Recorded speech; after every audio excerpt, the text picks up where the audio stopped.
dai and go denyo oh what da dai dai ya waleta matam sanga yabo. This is the voice of the Patriot, where we speak truth to power. Now here we don't criticize, but if we must, it would only be on one condition: to build and not to destroy. That is why we keep saying we are in the service of God and country.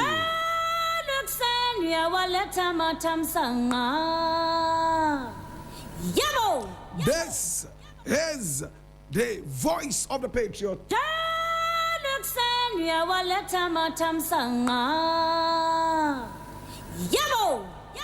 And the very first story we are looking at today is taken from My Joy Online, and it says it's a sad story. Deadly Doses 2. Psychiatrist narrates how a class 3 boy became a drug addict.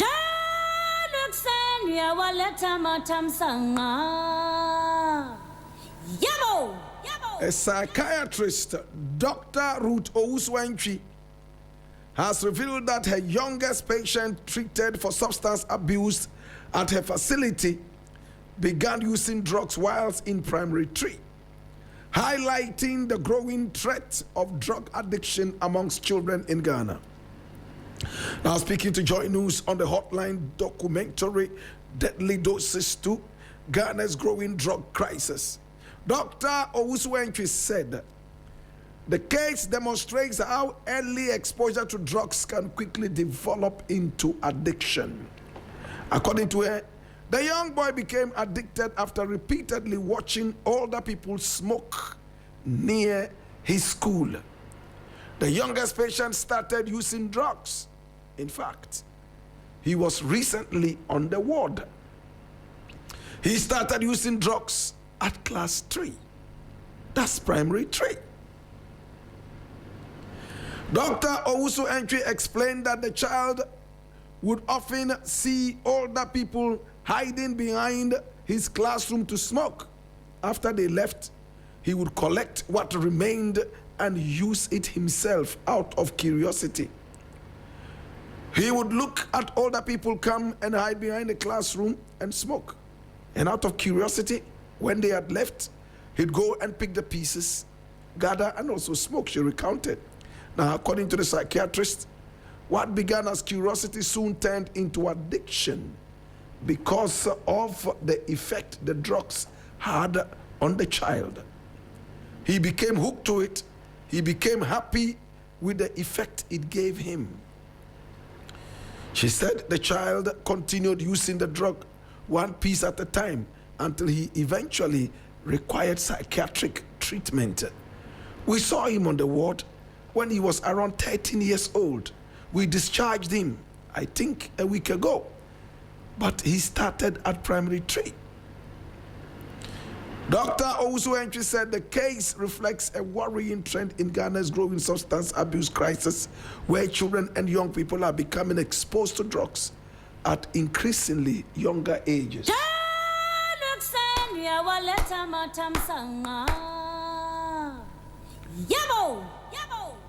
So this is the story of a class 3 boy who decided to smoke whatever was being smoked behind the classroom after the smokers left. In no time, the boy got addicted and needed psychiatric attention. At age 13, the boy has been very, very fortunate to be discharged, but has to go back to the same class 3. My brother, it brings tears into my eyes as a father myself. What we fail to understand is that children do not only go to school to study what they are taught, they also learn by looking at us do things that we do. My father used to smoke before he quit it. He used to drink before he finally quit it. But I never saw him smoke in front of me or drink in front of me as a little child. my brother, my sister, but I saw many other adults smoking around me as a child. May I just say this before I move forward? Parents are the first mentors of their children. Every child looks up to the father and the mother as their heroes. They are very first heroes before they are even told of Kwame Nkrumah, before they are told about Marcus Garvey, before they are told of any other heroes. Every child believes that his father, his mother must be the heroes in their lives.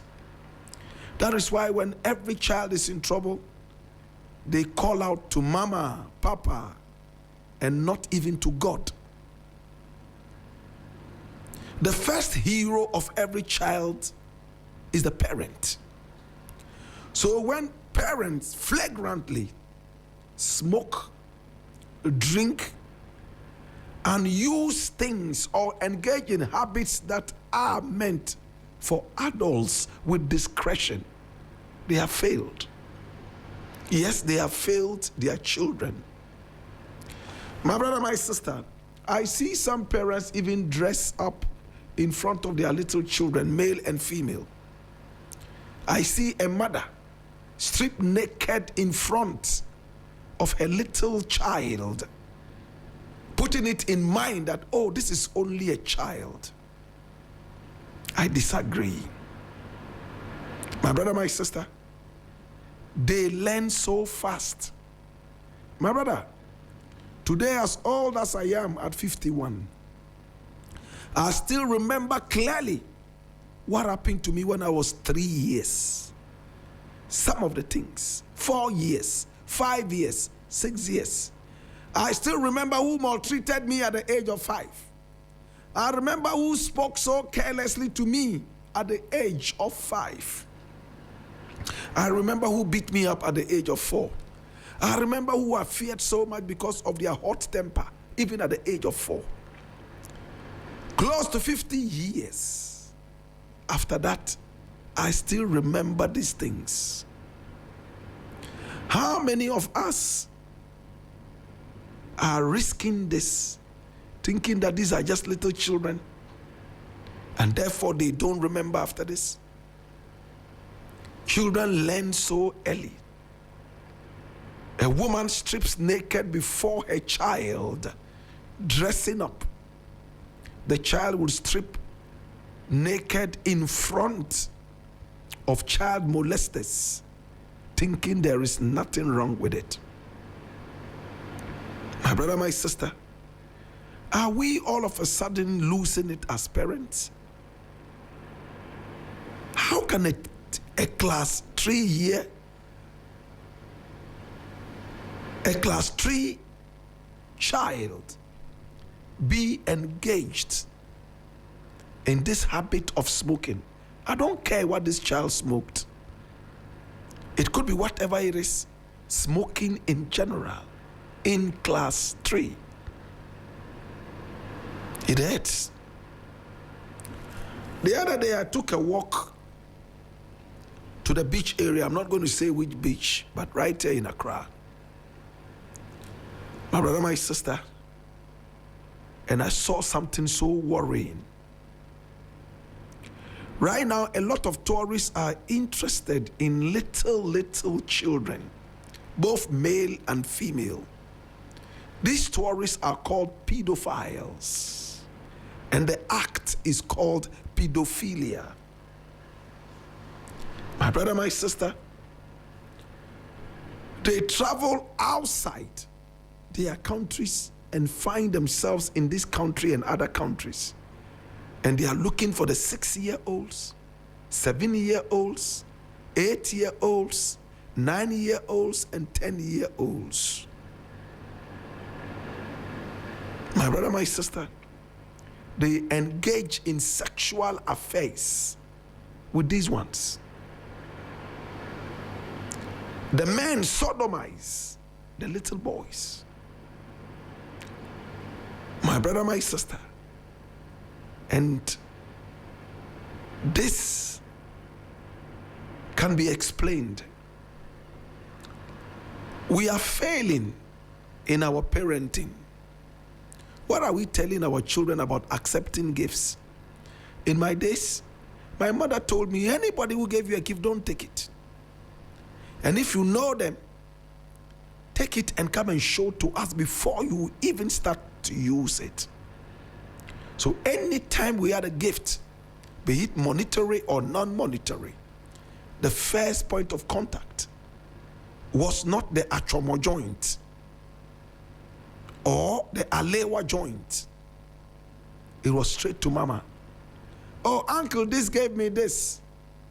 And you know what? Mama would pull your hand straight to uncle, whoever, and say thank you right in front of the uncle. This is responsible parenting. Any child who came home with something new that cannot be explained is punished and is forced to show the source of that thing. Today we don't do that. I have seen parents who push their little daughters to rich men. I've experienced that time and again. You go to the beaches, 7-year-olds, 8-year-olds, 9-year-olds are using drugs. They are victims of pedophilia. Yet at the airport in Ghana, it is clear that everybody is welcome to Ghana except pedophiles and other such criminals. It is there. My brother, my sister, go to some of these our golf courses. I'm not going to mention any specific one. They have become the hub of homosexuality. Little children now know. Hungry children now know that when they go to these golf courses, irresponsible adults will give them something small so that they will harvest them sexually. It pains, my brother. If you are a smoker, please respect your family. Smoke in the bush. Smoke in the toilet. Smoke at places that you will not risk the life of other people. Secondary smokers are also at risk. You know what that is? I am not a smoker, but I'm sitting by somebody who is smoking. I am risking my life. My brother, my sister, right now, children are so much exposed to pornography. A lot of parents just give their children unfettered access to the internet. Sometimes they give them their phones when they are crying, and then they put that on the children's channel. And they are watching baby sharp do do do do do do baby sharp do do do do do do do baba black sheep baba black sheep. Before you realize the children are scrolling, they now know how to skip adverts. They know how to scroll. Who can tell where their fingers would touch? And all of a sudden, a Kama Sutra class is being taught. My brother, my sister, even in church, a lot of us still read our Bibles on the phone. Whilst we are reading, adverts are coming in. Who knows? The next thing, a TikToker is being exposed doing something untoward. Are we failing with our parenting? Are we telling our children what they should know? Are we telling them that nobody should touch this and touch that and touch that? Are we teaching them not to accept gifts? First and foremost, are we making sure that they are satisfied? You cannot tell a hungry child not to eat. Whoever feeds them because of the hunger you have unleashed on them, my brother, my sister, would end up taking advantage of them. I can tell you point blank that Children are being taken advantage of. And I've interviewed some of them in the past. I have seen 11-year-olds tell me how foreigners come into the country. I don't want to mention countries. Foreigners, my brother, my sister, from Europe and some other such places. When they come, they have agents who supply them with such little children, 10-year-olds, 11-year-olds, 12-year-olds. Only God knows what kind of diseases they are giving to them. After using these little girls and little boys, when they leave, do they continue in that or not?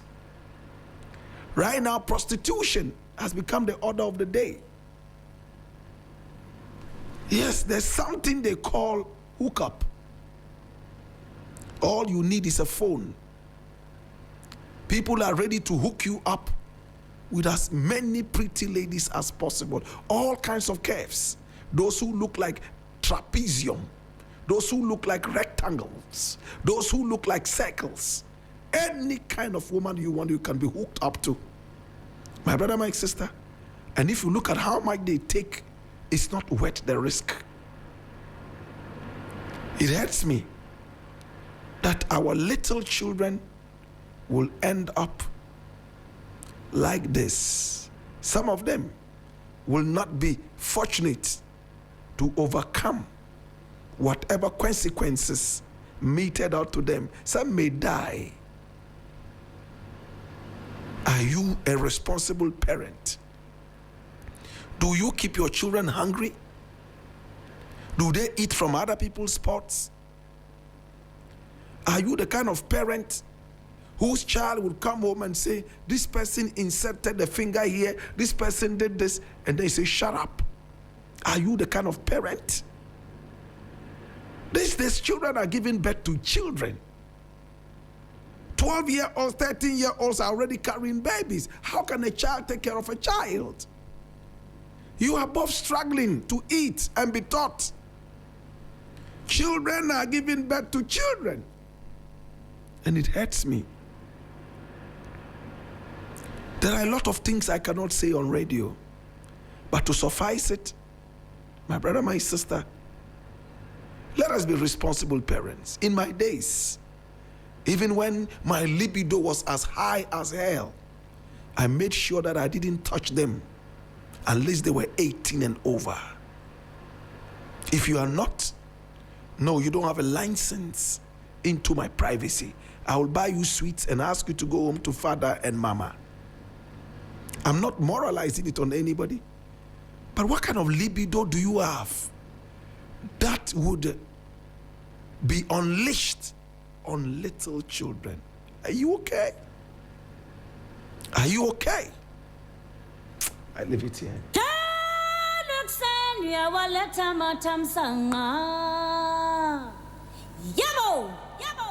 Now the next thing I would like to look at is taken from Ghana Web, and it's quite interesting. It says, I messed up.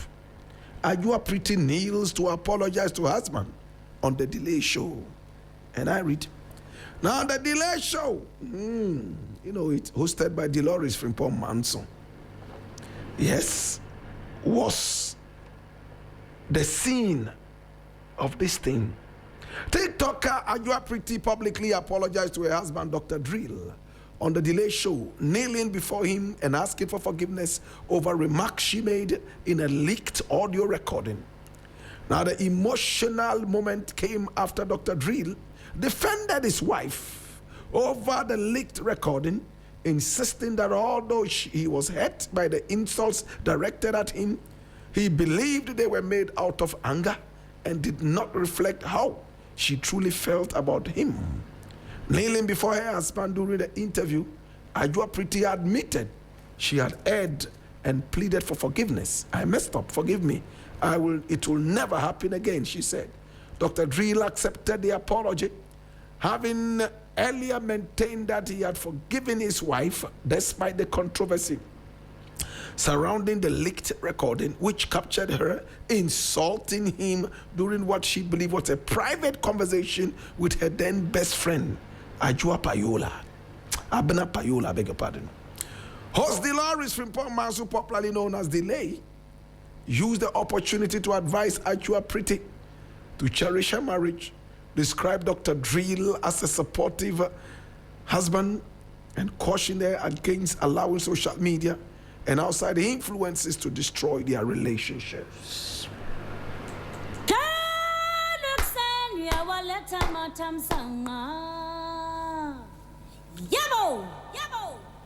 My brother, my sister, social media all of a sudden has turned people into some crazy human beings. Today, when you go to the courthouses, we have about 1 million phones all flashed out. Bloggers have increased, both professional and unprofessional. Those who don't even have a clue are all flashing out their phones. Right now, there is no privacy anywhere. Phones are being flashed out. The other day, I was at the airport. I was traveling to Tamale. Before I realized, somebody was calling me from the back. Oh, black. When I turned, his phone was already on. What do you think about the Black Stars coach? You blah, blah, blah, blah, blah, blah. My brother, you didn't ask my permission. You just started videotaping me from the back. You called my attention all of a sudden, and your phone is already in my face. You are asking me for a sensitive piece of information. If I walk away, it's going to come out that Black Rasta is arrogant. Look at how we supported you guys. You have reached there. You are so rich. You own a private jet. You have a house sitting on top of a certain island. Musi a man to fremo. Because you have reached there, right? That's how they're going to put it. That's going to be the narrative. My brother, my sister, whether I wanted to talk or not, I had to just be emotionally mature. I said, my brother,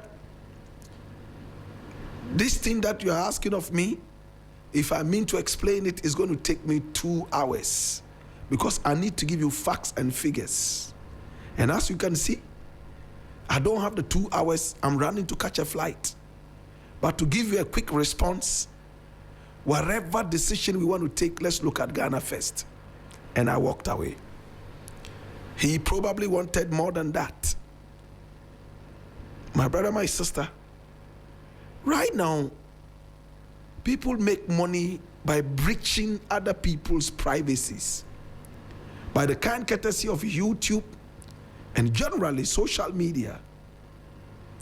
Everybody is now a blogger. It's not bad. People are bringing information. Some have the following, some don't. Some have a cheap way of making followers. You know what they do? It's just a matter of putting out their nakedness there. Like recently, it happened in Kumasi. A certain DJ and a certain TikToker decided to do an Azigi video at Opa. People started asking me, oh, Black Rasta, you're not making any comments on this. I said, what is it? I haven't seen anything. I had to go into it, and when I saw it, oh my God. Listen, we are gradually becoming the porn hub of the world. And mark my words. Please, forget that I am whoever I am. Take me as an ordinary Ghanaian who is still struggling to eat food. I am telling you, you don't need a prophet to tell you this. Ghana is gradually becoming the porn hub of the world. Pedophiles are here. Right now, when people are on vacation, they don't go to China anymore. They come to Ghana to have sex with little children. They say sex in Ghana is so cheap. All you need is a white skin and 2 lines of English language. Follow me. I show you where I live.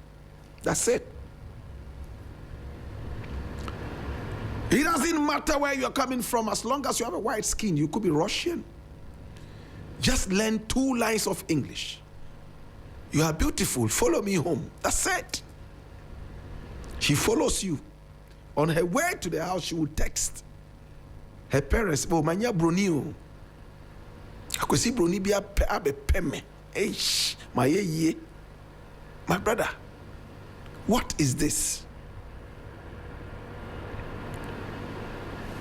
Now, this young lady here calls herself Pretty, which is okay. The young man here calls himself Doctor. So Dr. Drill and Adwoa Pretty. She was talking privately, and somebody videotaped her and then leaked it. The husband saw it. The very matured husband that he is. I would like to meet this man and shake his hand. And if he has time, I'll take him to the vegetarian restaurant and sit with him so we can eat some mushrooms together. Hey, he said, you know what? Yes, this is my wife in the video. These are the words of my wife. But the wife that I know, one, will not be able to stand before me and utter these words out of respect. Number 2, my wife that I know said these things out of anger. And thirdly, this my wife that I know, even though mention these words, she does not mean any one of them. She said all this ebufunti. She was angry.